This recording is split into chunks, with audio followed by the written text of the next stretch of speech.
Okay, now I am going to show you how to measure the resistance of a nichrome wire.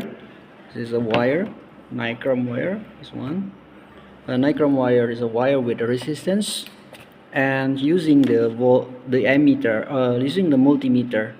So the selector switch must be moved to like 200 ohm, because we know that the wire has small resistance.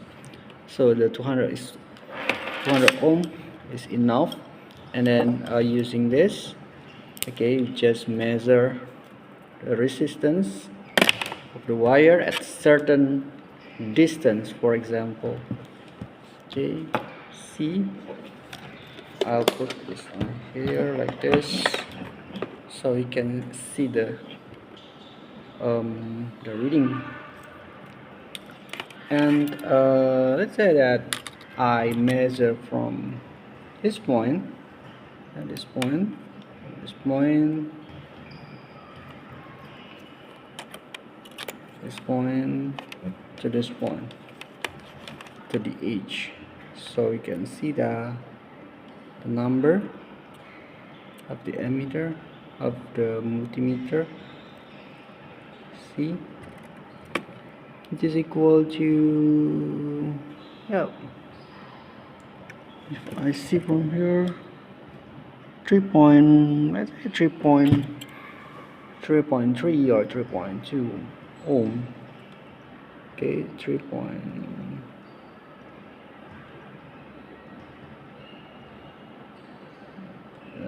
it's about 2.5 ohm. So that is the resistance of the wire at this length.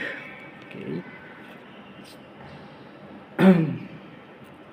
If I longer the wire, such like this, okay, if I extend the wire so that the distance is further or is longer, what happened with the resistance? Look, 3 point, if I look from here, it's 4, yeah, 4.0.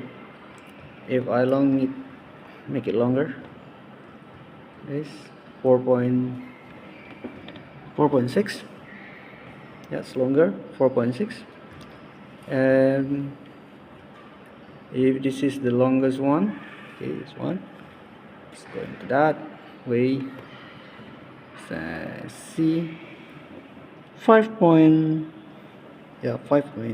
5.8. So what's the conclusion? The conclusion is that the longer the wire, the higher the resistance. If you twice the length of the wire, you twice the resistance.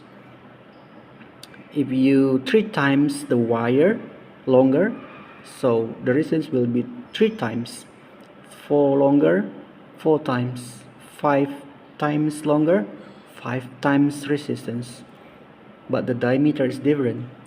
If you double the diameter of this wire, you will divide the resistance by 4. If you double the diameter of this wire, you will decrease the resistance by 4. So resistance should be divided by 4. If you times the diameter by 5, then you have to divide the resistance by 25 to get the new resistance. Okay, I think that's all, and may it help you to answer the questions about the resistance. Thank you. Goodbye.